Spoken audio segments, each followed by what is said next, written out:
Slavă lui Dumnezeu stă în ascunderea lucrurilor, iar slavă împăraților stă în cercetarea lucrurilor. Proverbele 25, versetul 2. Cartea Judecător, capitolul 13 și versetul 2. Era un om din țara, din familia daniților, care se chema Manoa. Nevasta sa era ștearpă și nu naștea. Așa începe povestea lui Samson. Și înainte să mergem mai departe, aș vrea să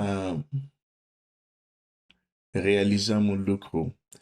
Când Scriptura vorbește, de exemplu, de soția lui Manoa sau de alte femei în Scriptura, și asta am văzut se repetă în Vechiul Testament, care se spune era ștearpă și nu naștea. Da? Și se repetă în Scriptură. Când un lucru se repete în Scriptură, înseamnă că este important, înseamnă că nu este ceva doar așa. Este, nu numai că este ceva important, este ceva la care trebuie să adâncim privirile, să vedem dincolo de aparențe ceea ce Scriptura vrea să ne transmită.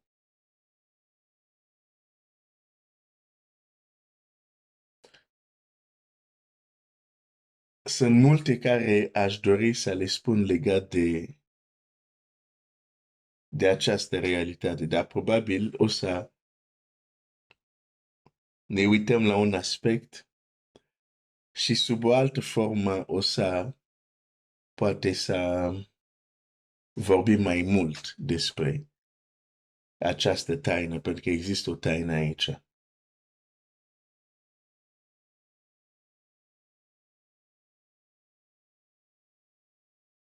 Când Domnul Iisus e pe pământ, când era pe pământ,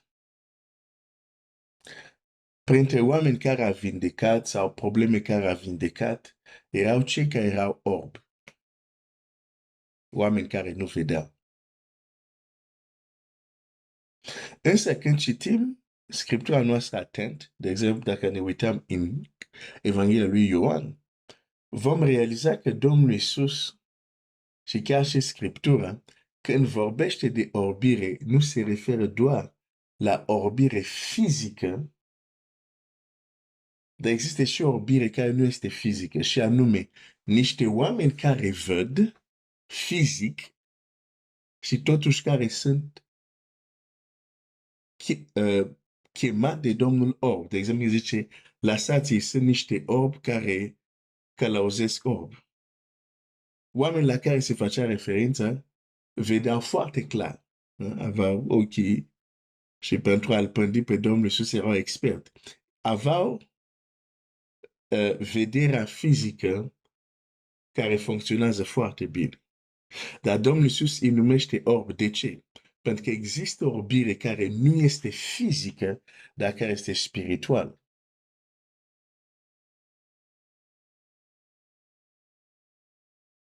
Deci, de fapt, când ne uităm la orbire fizică, ea nu este decât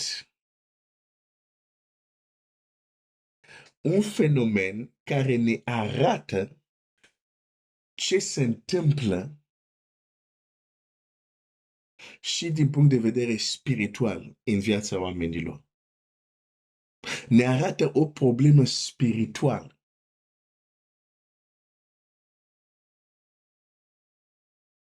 Nu zic că cel care este orb fizic nu este orb fizic. Este orb fizic. Dar această manifestare pe planul fizic ne trimite la o altă realitate pe plan spiritual, unde omul este orbit, dar din punct de vedere spiritual. Multe realități care le întâlnim pe plan fizic au un corespondent pe plan spiritual. Chiar dacă acel corespondent pe plan spiritual este diferit. Da? De exemplu, tu vezi un cal, Elisei, în jurul lui erau cai și care de foc.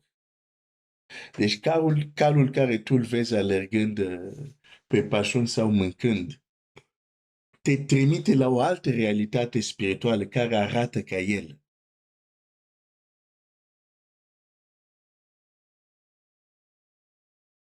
Și pot să mă duc și să dau alte exemple. Pentru că nu vreau să fiu lung, ieri am fost destul de lung. O să mă duc direct la ce mă interesează în această dimineață. Când Biblia vorbește de femei care nu pot naște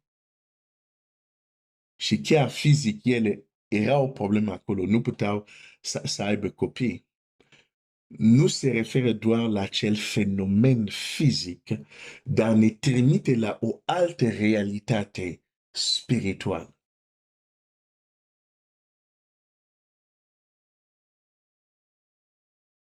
Ce vreau să spun?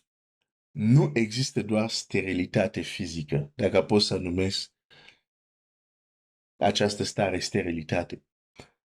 Există și sterilitate spirituală.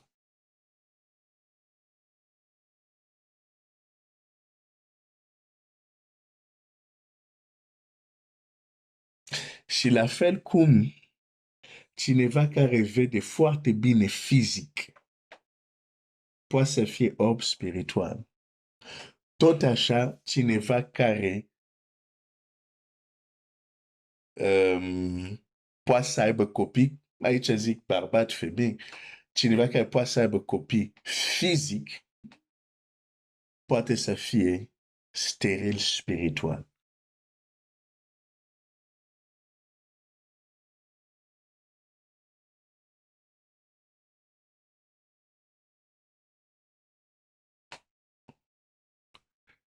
Există o stare în care un suflet, un om se poate afla într-o stare unde este, din punct de vedere spiritual, ștearpă.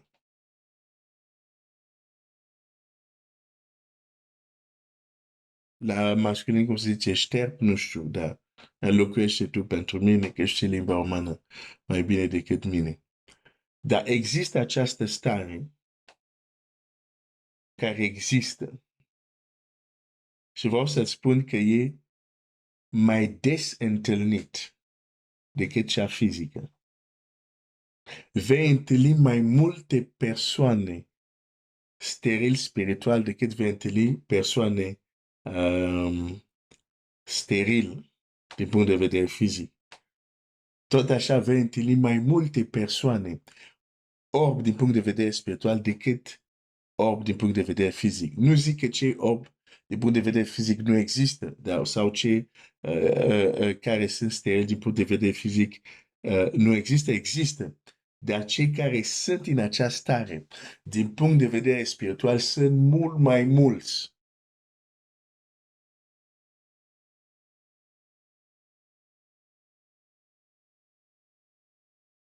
Deci aș vrea să înțelegi că în Scriptura vorbește de soția lui Manoa.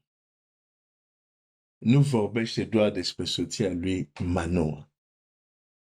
Vorbește de fiecare dintre noi care ne putem afla într-o stare. Și pentru că suntem în această stare, nu putem naște din punct de vedere spiritual.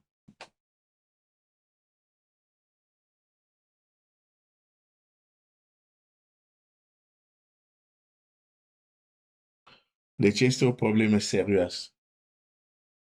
De fapt, e chiar o taină în jurul acestei stări.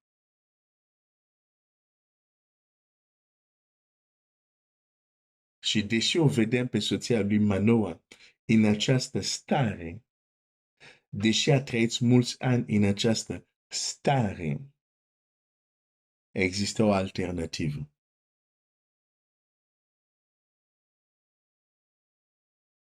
Și vreau să spun că există o alternativă. În Iisus Hristos există o alternativă. Oare cineva poate să fie mântuit și să fie steril din punct de vedere spiritual? Cu această întrebare o să te las.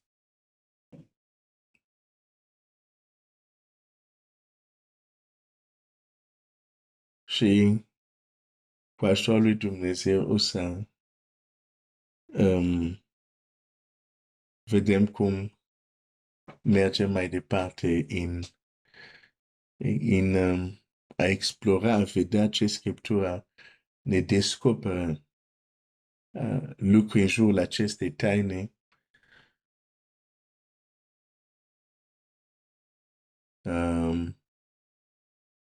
Da, pentru această dimineață rețin acest lucru.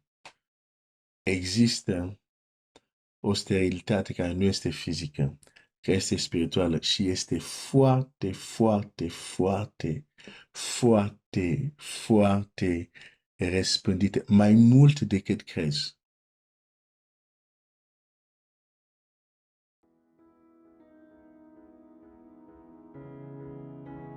Dar azi dimineața ne oprim aici.